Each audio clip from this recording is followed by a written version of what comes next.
Hi guys, hi all to my friends, hi to all my bloggers friend. Today I cook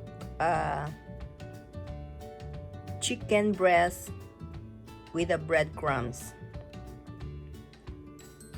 So welcome to my channel, What's Trickings. Please watch, likes and share. Thank you very much and God bless. Today we will cook chicken breast with breadcrumbs, and I put already this with peppercorn and also salt, little bit pinch. Okay, just following my cooking. Okay.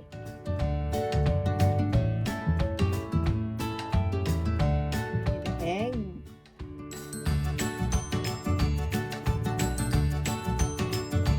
the breadcrumbs, I just put on a plate.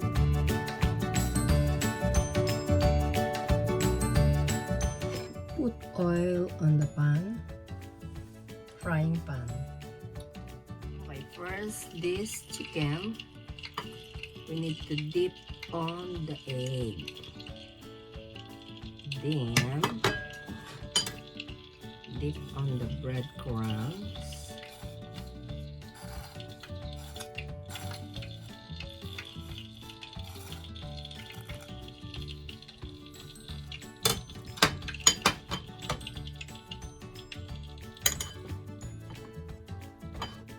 Dip for the second time in egg and breadcrumbs and fry like this.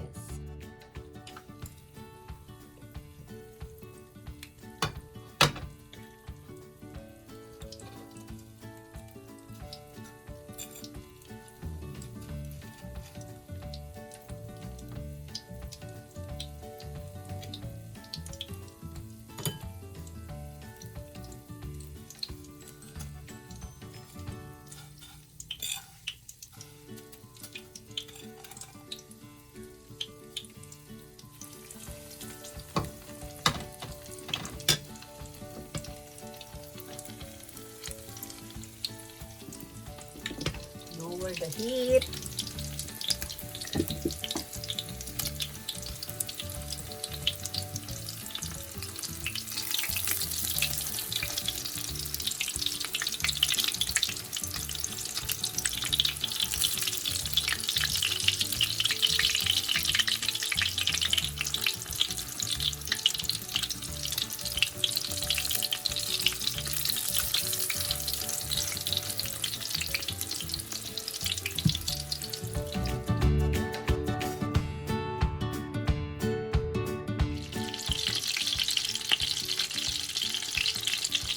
After you fry, put in a plate with the napkin so that the oil will not too oily when you eat, okay? Because the napkin or tissue absorb the oil. So this is it, the breaded chicken. So I think your kids will be like this, especially if you put ketchup, especially in the breakfast or lunch. So sometimes it's better to cook for your kids than to eat outside like fried chicken, whatever, because you don't know if the oil they use is clean. But if you are the one who cook for your kids, you are very sure that the oil that you use is very clean. So our food is preferred for children and for us. Let's be sure that it's clean.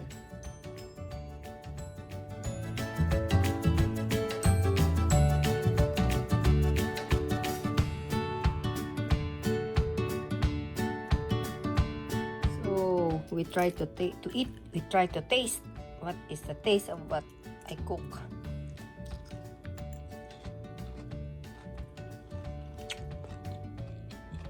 Is it crunchy and very tender? The chicken, very tender inside, but crunchy outside. And I didn't put too much salt, so that the taste of chicken will be tastier. Okay, so let's try to cook this to your kids. Okay, try it, very nice. And chicken breast is the healthiest part of the chicken. Thank you to all my friends here in Canada, in the Philippines, anywhere in the world, all of my friends. Thank you very much for watching and following my vlogs. Thank you. God bless. Hi, hello, especially to my family, my relatives. Always follow us in my vlog. Thank you very much. Shout out to all my former office mate in Department of Agrarian Reform, all of you. All my batchmate 1981 in high school, all of you. I cannot mention everybody. So thank you very much for watching and following my YouTube channel. I hope that you will continue to watch my vlog until I met the one that I want. Thank you very much. God bless.